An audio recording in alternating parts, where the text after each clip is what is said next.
ये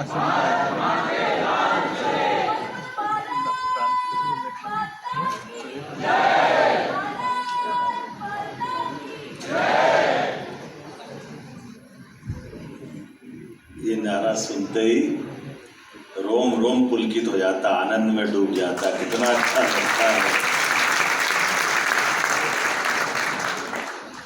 सुदूर तपती धूप में जैसे कोई पथिक नीर छीर झरने का शीतल जल और छाया का आनंद का महसूस करता है, ऐसा मुझे एहसास हो रहा है इस नारे के साथ। वास्तव में अद्भुत लगता है। विद्यार्थी परिषद के आज के इस कार्यक्रम में मंच पर विराजमान माननीय राष्ट्रीय अध्यक्ष जी डॉक्टर रघुराज किशोर तिवारी जी, प्रांत अध्यक्ष माननीय सुनील पांडे जी, प्रांत मंत्री सुब्रत जी, कार्यक्रम निदेशक मिलिंद्र जी, मंच के सामने बैठे माननीय चेतस जी, माननीय मंत्री राकेश सिंह जी, हम सबके आदरणीय माननीय सुरेश जी भाई साहब, माननीय सांसद आशीष जी, दूसरी सांसद सुमित्रा बहन, जिला अध्यक्ष माननीय अजय विष्णु जी, नीरज जी, माननीय वरिष्ठ नेतागण हमारे सारे मौजूद हैं।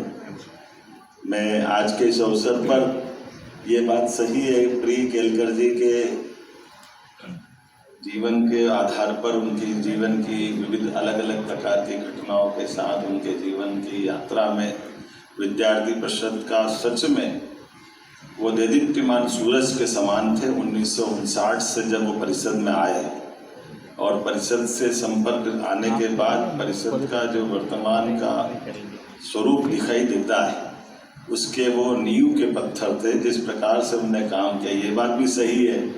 मैंने उनसे नज़दीक में संपर्क भी पाया और उनके साथ माननीय मदन दास जी, माननीय दत्ता जी अभी हमारे बीच में संघ के सरकारी वाह ही सही, और ऐसे सभी संगठन मंत्रियों के साथ सच में यशवंतराव जी प्राध्यापक होकर के एक प्रचारक की भांति उनने पूरा जीवन जिया।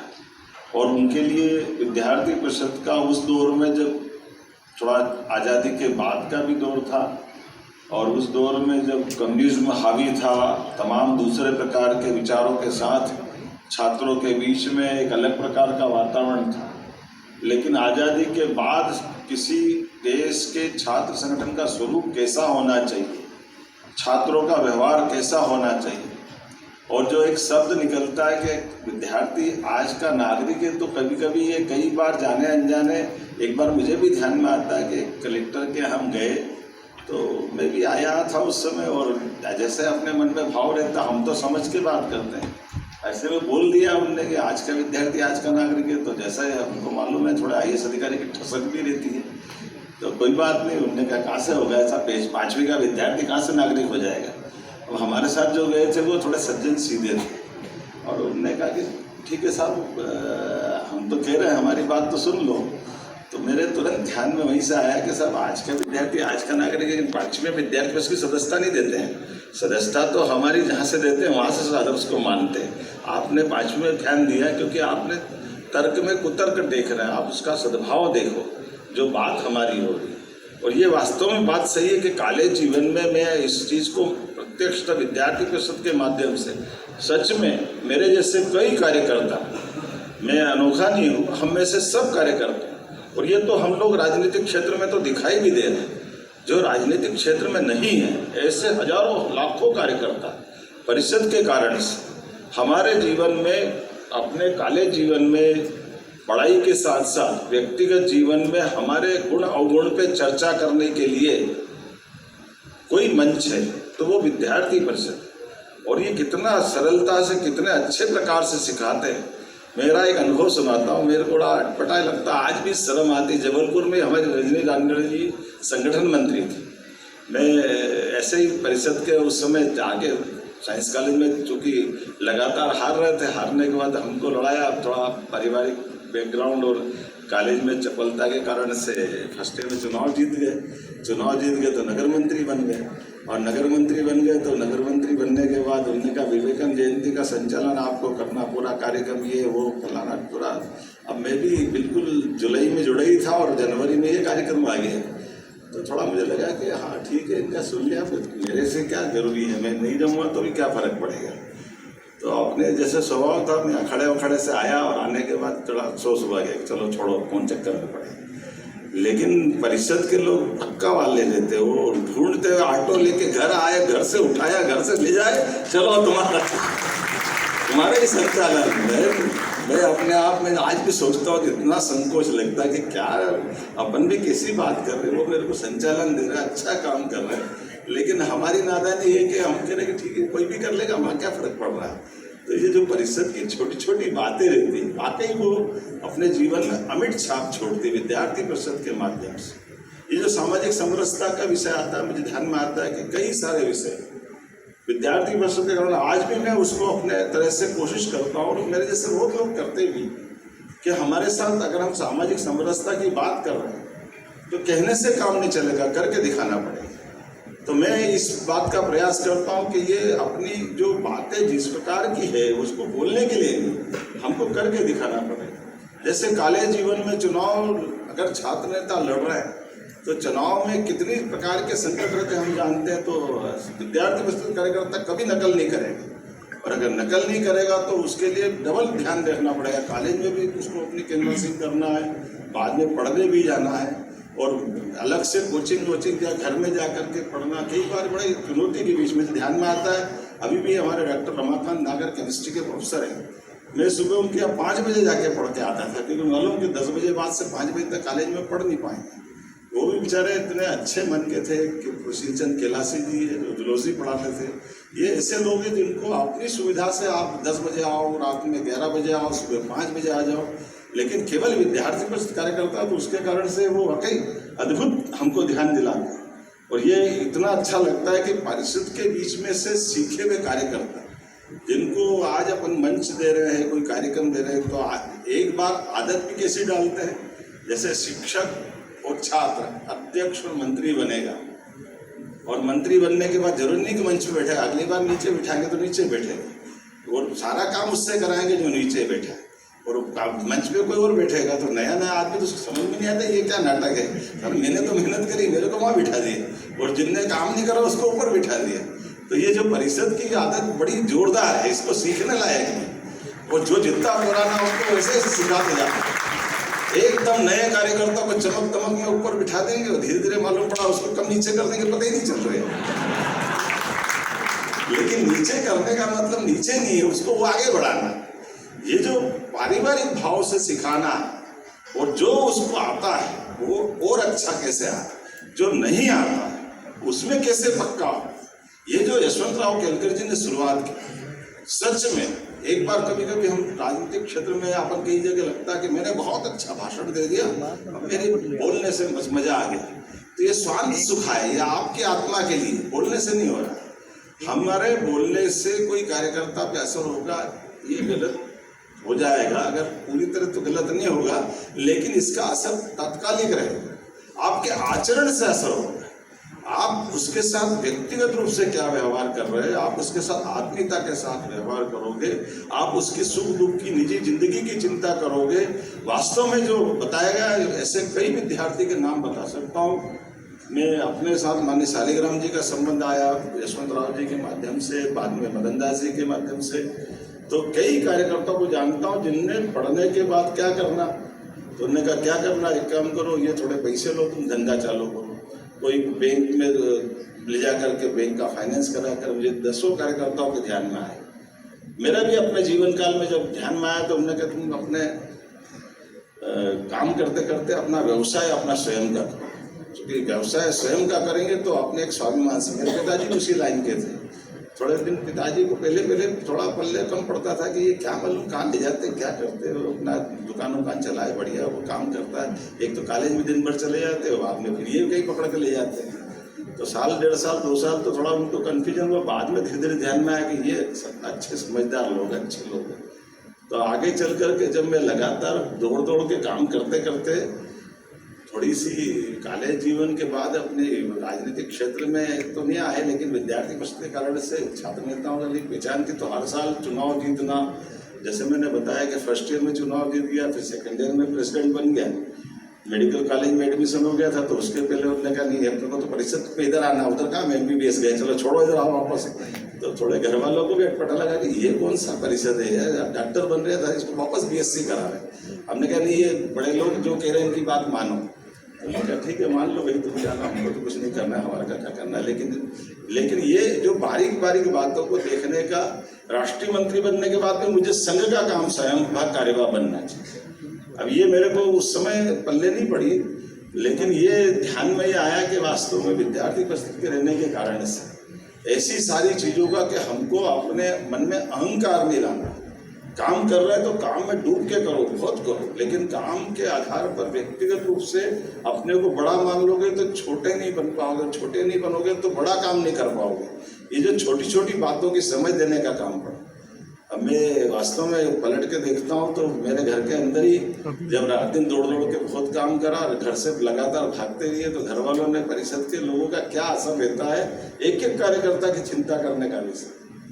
तो मेरा विवाह भी कराना तो मेरे लिए लड़की देखने का काम भी विद्यार्थी परिषद के माध्यम से हुआ है। बड़ा अलग प्रकार का संगठन है भाई, इसकी तो कितनी बात भी करो। और मेरे लिए बड़ा जोरदार अनुभव। जब मैं देखने गया तो मुझे बोला कि आप जरा तुम अधिवेशन में गए, अधिवेशन में देखने गए। अब देखने गए तो हमें सबके बीच में बोलूँ अटपटा लगेगा, लेकिन मैं देख रहा था 2-3 बहनें थी तो मेरे पता ही नहीं चला किसको देखना मैं तो वापस आ गया। उन्होंने कहा ठीक है, मैंने कहा नहीं तुम देखिए, मैंने कहा देखिए। बोले तुम्हारे से काम नहीं चलेगा, मतलब व्यक्ति को समझने का अभाव है। बोले तुम्हारे घर में कौन सब बात समझता है? क्यों? बोले तुम एक काम करो, अपने घर से कोई समझदार को भी भेजो। तो उनका ठीक है, मेरी बड़ी दीदी है कलावती दीदी, उनको भेज देते हैं। अब मैंने अपनी कलावती दीदी को भेजा और देखने, मैंने कहा मेरे से पूछा कैसा लगा, मैंने कहा ठीक है। जब दीदी आई लौट के कि क्यों क्या देखा, क्या हुआ? अरे बोले अपने घर के लायक नहीं। मैंने कहा ठीक है कोई बात नहीं। थोड़े दिन बाद शालिग्राम जी लौट करके आए, उन्होंने कहा क्या हुआ? मेरा जैसा स्वभाव है सीधे सीधे बोल दिया कि मैं तो, लेकिन दीदी ने कहा कि अपने को नहीं करना। तो उन्होंने कहा नहीं कैसे करेंगे, जो परिषद के लोगों का घर में भी कैसे वजन होता है। ये केलकर जी की पाठशाला की जो तैयारी है, तो उन्होंने कहा कि बुलाओ मेरे सामने। अब दीदी सामने नहीं आए कि शालिग्राम जी का कौन सामना करेगा, वो 50 प्रश्न करेंगे। तो उन्होंने कहा ये नहीं, कहा नहीं। तो मेरे से बोला कि तुम्हारा क्या कहना, तुम्हारी दीदी तो छोड़ो, मैं कह रहा हूँ ना मैं ही करना चाहिए। मैंने कहा आपने कहते मैं ही करेंगे, कोई दिक्कत नहीं। तो मेरे माता पिता सब बेटे, मेरे अलावा 2 भाई हम बड़े हैं, लेकिन उनके दोनों का कहना कि 2-3 बहू घर में आई, लेकिन सबसे अच्छा निर्णय शालिग्राम जी वाला रहा। ये ध्यान में आया, ये हमारी परिषद की ये छोटी छोटी बातें हैं। ये सारी बातों का अब किसी भी संगठन के अंदर ये परिवार भाव कहाँ से आएगा, कैसे सीखेंगे, कैसे हो सकता है? वाकई अगर ये आजकल थोड़ा संकट भी है, मीडिया भी खड़ा, लेकिन अब कोई बात नहीं, तुम तो तुम्हारी मर्जी है। अब हम तो पवित्र भाव से कह रहे भाई जो है वो तो परिषद में, ये तो हमारी पाठशाला है जहाँ से शुरू करा। ये वाकई जितनी बात करो, जितनी देर तक बात करो, जैसे ध्यान में आता कि जब मैं खुद भी टूरिज्म का या UDA का चेयरमैन बना, तो ये सांस्कृतिक राष्ट्रवाद के लिए हम जो शब्द वापरते तो बोलने की जरूरत नहीं। विक्रमादित्य शोधपीठ क्यों नहीं होना चाहिए? उज्जैन में राजा विक्रम की नगरी है तो विक्रमादित्य शोधपीठ होना चाहिए। विक्रमादित्य का जीवन क्यों नहीं आना चाहिए?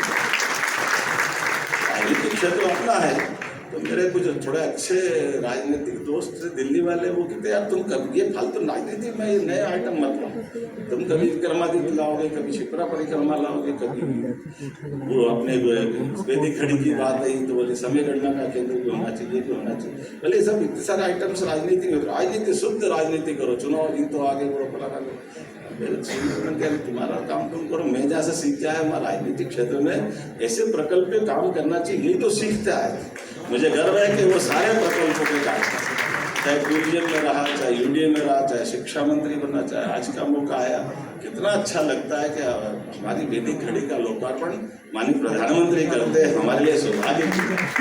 समय गणना के मामले में वैदिक घड़ी के आधार पर आज अपने लिए ये बात सही है कि घड़ी के आधार पर अगर अपन बात करें तो कितना सरल सिद्धांत है कि इस सूर्योदय से उस सूर्योदय तक 24 घंटे हमारे कैसे होते हैं और अंग्रेजों के कैसे। वो 60 मिनट का 1 घंटा होता है, इसलिए रात को 12 बजे खत्म हो जाता है। और अपना 15 मुहूर्त दिन के और 15 मुहूर्त रात, सूर्योदय से सूर्यास्त। और वास्तव में ये वो कितना वैज्ञानिक है। अगर 48 मिनट से लेकर 45 मिनट का पीरियड तो होता ही क्लास में, तो ये जो हमारे आम तौर पर ये जो मुहूर्त है, उस मुहूर्त के बलबूते पर ये जो पूरा अपना चक्री क्रम में देखो तो वही समय गणना का केंद्र है। और इसीलिए समय भी कैसे देखेंगे, तो समय के लिए भी इतनी प्रकार की बात आएगी। अपन अभी बात करेंगे समय का, तो समय मतलब केवल सूर्य की परिक्रमा पृथ्वी, ये गलत है। सूर्य की परिक्रमा हमारे लिए ये हो रही, सूर्य की परिक्रमा पृथ्वी से हो रही है, लेकिन ये समय शुक्र पे जाओगे तो अलग हो जाएगा, शनि पे जाओ तो अलग हो जाएगा, मंगल पे जाओ तो अलग हो जाएगा। खगोल की दृष्टि से 27 नक्षत्र है, उसका समय का हिसाब लगाओगे तो जभी तो समस्त होगा। 12 साल में एक बार सिंह राशि बृहस्पति में जब प्रवेश करते हैं तो वो हमारी घड़ी से थोड़ी खगोल की दृष्टि से करते हैं, और ये तो और आगे गैलेक्सी तक जाते हैं। तो हमारी समय की गणना भी सेकंड से बिल्कुल न्यूनतम त्रुटि तक भी जाती है। विक्रम जब सुशासन की बात आती है तो विक्रमादित्य के शासन के काल की क्या बात है, और गणतंत्र की बात भी आती है तो गणतंत्र में सही में विक्रमादित्य ने अपने बच्चों को शासन नहीं दिया। हमारा ध्यान भी तो जाना चाहिए। हमने अगर भगवान कृष्ण की तरफ देखते तो सच में वो भी गणतंत्र के देवता के नाते जाने जाते हैं कि भगवान कृष्ण ने भले ही कंस को मारा, लेकिन वो स्वयं कुर्सी पे नहीं बैठे, वो मथुरा नरेश नहीं बने। उन्होंने पुराने नरेश को बिठा दिया, नाना जी है जो भी अपन मान लो, लेकिन उनके बाद एक नहीं कैसे अवसर आया, कौरव पांडवों का महायुद्ध हुआ, ऐसे समय में भी सबको मालूम कि कौन का रोल था, लेकिन भगवान ने उसमें भी अपने को सत्ता को कोई महत्ता नहीं दी। द्वारका भी छोड़ी, शरीर छोड़ा, तो अपने बेटे को कुर्सी भी दिलाई। ये कितना गौरवशाली पक्ष है, ये भी तो आना चाहिए अपने देश के सामने। हमारे अपने इस गणतांत्रिक लोकतांत्रिक पद्धति में ये क्यों नहीं आना है? ऐसे एक नहीं कई सारी प्रकार की बातें जब हम विद्यार्थी परिषद के माध्यम से जुड़ते हैं तो कॉलेज के सिलेबस के साथ साथ सांस्कृतिक गौरव के सारी चीजों का अध्ययन क्यों नहीं होना चाहिए, ध्यान क्यों नहीं जाना चाहिए। और सच में डॉक्टर अंबेडकर जी को हम इतना आनंद के साथ ले, जितने आनंद से हम महाराणा प्रताप को लेते। जब हम सामाजिक समरसता की बात करते हैं तो सारे महापुरुषों के योगदान को स्मरण करें, उनके जीवन की अच्छाइयों को धारण करें, उनसे ही सीखें तो बात बनेगी। इसलिए इस सारी बातों के साथ साथ जैसे कई सारे उदाहरण भी बने। अब विद्यार्थी परिषद के कारण से एक नहीं मैं बहुत सारी बातें बता सकता हूँ, क्योंकि ये सारी बातें जाकर के अगर टिकेगी तो एबीवीपी के पितामह हमारे केलकर जी के पिता, क्योंकि उन्होंने जब शुरू किया तो कोई प्रचारक, बाकी कोई टीम, छोटा सा समूह और सपना विराट, लेकिन वो छोटा समूह क्या कर सकता है। गंगोत्री से जब गंगा जी निकलती तो पता ही नहीं चलता गंगा जी कहाँ अलकनंदा है कि भागीरथी है कि गंगा जी को ढूंढते फिरो तो कहाँ मिल रही है। लेकिन जैसे हुगली जब देखते हैं गंगा सागर में तो उसका जो विराट स्वरूप बनता है, ऐसे विद्यार्थी परिषद की यात्रा भी रही है। मेरी अपनी ओर से सच में विद्यार्थी परिषद की विचारधारा, संस्कार, सुदृढ़ संगठनात्मक ढांचा देने का काम जो केलकर जी ने किया है, पितामह की तरह पूरे कुल की परंपरा और मूल्यों का रक्षण करते हुए जो उनने भूमिका निभाई, वास्तव में श्रद्धेय केलकर जी की कुशल संगठनकर्ता, एकात्मता के प्रतीक, अनुशासन प्रिय, परिश्रमी और ध्येय के प्रति पक्के ऐसे व्यक्तित्व को स्मरण करते आनंद आता है। बहुत बहुत धन्यवाद। भारत माता की जय।